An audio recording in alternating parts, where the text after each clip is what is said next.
Away ম্যাচে Hong Kong চায়নাকে হারাতে পারবে বাংলাদেশ?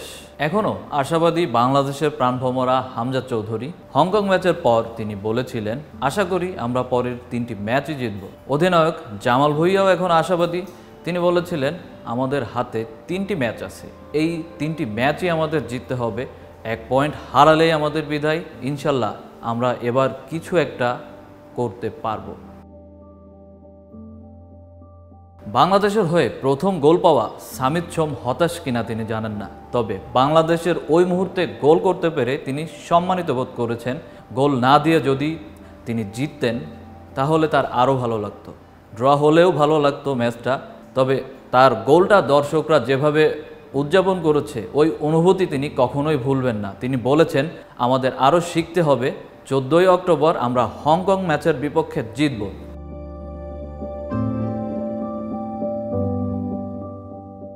এখন আসা যাক হংকং কোচের কথায়। বাংলাদেশে এসে তিনি বলেছিলেন হামজা চৌধুরীকে তিনি বেঞ্চে বসিয়ে রাখতে চান। হংকং কোচের এমন কথা বলার পর তিনি কি চিন্তা করেছিলেন সেই হামজার পা থেকেই বাংলাদেশের প্রথম গোল আসবে? বাংলাদেশ 3-1 গোলে পিছিয়ে পড়েও শেষ 15 মিনিটে 3-3 সমতায় ফিরবে, আবার সেকেন্ডের ব্যবধানে গোল হজম করে 4-3 গোলে হারবে। হংকং যদি বাংলাদেশে এসে এমন খেলতে পারে, বাংলাদেশে কি পারবে হংকংয়ে গিয়ে সেই পারফরমেন্সটা ধরে রাখতে?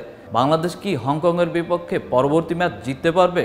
এমন হাজারো প্রশ্ন ঘুরপাক খাচ্ছে বাংলাদেশের ফুটবলের সমর্থকদের মাথায়। তার আগে খুঁজতে হবে আমাদের, কেন বাংলাদেশ এগিয়ে গিয়েও এই ম্যাচ হেরেছিল। দর্শক, হংকংয়ের বিপক্ষে অ্যাওয়ে ম্যাচে খেলা হবে কাইতাক স্পোর্টস পার্কে, বাংলাদেশ সময় সন্ধ্যা 6টায়। প্রতিপক্ষ বাংলাদেশের চেয়ে র্যাঙ্কিংয়ে 38 ধাপ এগিয়ে। দর্শক, এই ম্যাচের একাদশ কেমন হতে পারে বা আপনাদের সেরা একাদশ কেমন হবে জানাতে পারেন আমাদের কমেন্ট বক্সে। হংকং ম্যাচে বাংলাদেশের কোচের দল নির্বাচনে কি ভুল ছিল বা কৌশলে কোনো ভুল ছিল? রক্ষণের কেন এমন বাজে অবস্থা? গোলকিপার কি বল পজিশনিং বা ম্যাচ রিড করার মতো যথেষ্ট ফিট ছিল? ডিফেন্সিভ মিডফিল্ডার বা মিডফিল্ডারদের এ দলে কি জায়গা হওয়া উচিত? লেফট উইংয়ে ফরওয়ার্ডের কতটুকু প্রভাব ছিল? অন্যান্য মিডফিল্ডার বা বেঞ্চে থাকা মিডফিল্ডারদের কেন দলে জায়গা হচ্ছে না? একটি ক্লাবের খেলোয়াড়দের আধিক্য কি পারফরমেন্সের ভিত্তিতে? বাংলাদেশের কোচ কি এখনও এই দলের কোচিং করানোর উপযুক্ত? হংকংয়ের বিপক্ষে ওই লড়াই যেখানে বাংলাদেশ ফুটবলের নতুন বিজ্ঞাপন, সেখানে এমন হার কি কাম্য ছিল কি না?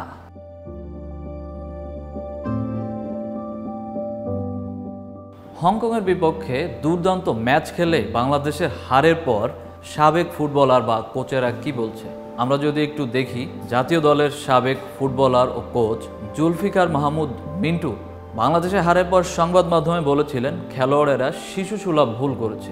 তৃতীয় গোলের উৎস তৈরি হয়েছে সাদের পায়ের ফাঁক দিয়ে। এভাবে রক্ষণ করলে আসলে জেতা সম্ভব নয়। মোহামেডান কোচ আলফাজ আহমেদ সংবাদ মাধ্যমে বলেছিলেন, আগে থেকেই বলেছি ক্যাবরেরা যোগ্যতা সম্পন্ন কোচ নন।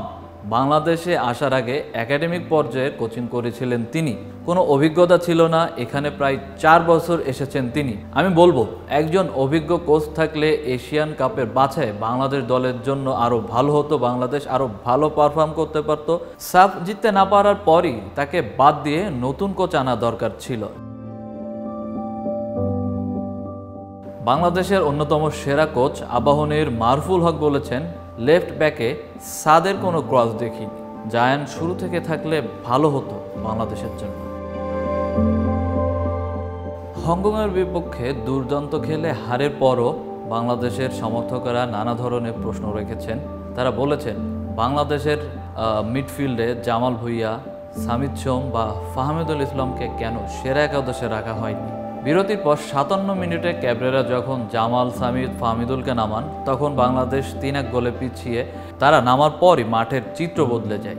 মাঝমাঠের নিয়ন্ত্রণ বাংলাদেশের হাতে, ম্যাচের নিয়ন্ত্রণও। মোরসালিনের দেওয়া ওই গোলের বল সাপ্লাই করেছিলেন ফাহমিদুল। সামিদের গোলে বাংলাদেশ 3-3 সমতায় আসে, অর্থাৎ শতভাগ প্রভাব রাখতে পেরেছিলেন বদলি এই মিডফিল্ডার বা ফরওয়ার্ডেরা। বাংলাদেশের ফুটবলে নতুন সংযোজন জায়ান আহমেদ। হংকংয়ের বিপক্ষে 78 মিনিটে তার অভিষেক হয়েছিল। লেফট ব্যাকে খেলা এই ডিফেন্ডার পুরোটাই সাপোর্ট দিতে পারেন। মাঠে নেমেই বাংলাদেশ দলে নিজের ভবিষ্যৎ লিখে ফেলেছেন জায়ান। বাংলাদেশ যখন 3-1 গোলে পিছিয়ে জায়ান্ট নামার পরই লেফট ব্যাকের পুরো চিত্রটাই পাল্টে যায়। খেলায় প্রাণ ফিরে পায় বাংলাদেশ, আক্রমণের গতি বাড়ে, হামজা জায়ানের বোঝাপড়াটাও ঠিকঠাক ছিল। খেলা শেষ হওয়া পর্যন্ত প্রায় সবগুলো আক্রমণই লেফট উইং দিয়ে করেছিলেন এই জায়ান। দারুণ কিছু কারিগরিতে হংকংয়ের রক্ষণে কাঁপনও ধরিয়েছিলেন এই ডিফেন্ডার। দর্শক, এখন দেখা যাক ঘরের মাঠের চিত্র। হাউসফুল স্টেডিয়ামে ম্যাচের 13 মিনিটেই ফ্রি কিক থেকে মোহনীয় এক গোল করেন হামজা, প্রতিপক্ষকে দিয়ে রাখেন বার্তা। এরপর ডিফেন্সের ভুল এবং ফাহিমের অপ্রত্যাশিত হেড লুফে নেন হংকংয়ের এভারটন কামার্গো। প্রথমার্ধের প্রায় শেষ মুহূর্তে 1-1 সমতা আসে হংকং। দ্বিতীয়ার্ধে বদলি নেমে রাফায়েল মার্কিস 55 এবং 74 মিনিটে 2 গোল করে বাংলাদেশকে পিছিয়ে দেন 2 গোলে।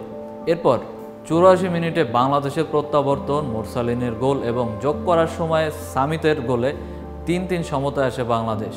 যোগ করার সময়ের 11তম মিনিটে আনমার্ক সেই মার্কিস গোল করেন হ্যাটট্রিক, ভাঙেন বাংলাদেশের হৃদয়। স্বাগতিক সমর্থকরা এবং দর্শকরা তখন ভেঙে পড়েন বাংলাদেশের হারে। বাংলাদেশ ঘরের মাঠে যেমন ম্যাচের মোমেন্টাম ধরতে পেরেছিল, অ্যাওয়ে ম্যাচে বাংলাদেশকে প্রতিপক্ষের মানসিকতা বুঝতে হবে, ম্যাচ রিড করতে হবে, ম্যাচের পরিবেশ বুঝতে হবে। বাংলাদেশ এই বিষয়গুলো যদি বুঝতে পারে তবে হামজা, জামাল বা সামিতের দেওয়া সেই কথা কোটি কোটি সমর্থক বিশ্বাস করবে। আর এই বিশ্বাসটা বাংলাদেশের ফুটবল ইতিমধ্যে তৈরি করতে সমর্থ হয়েছে।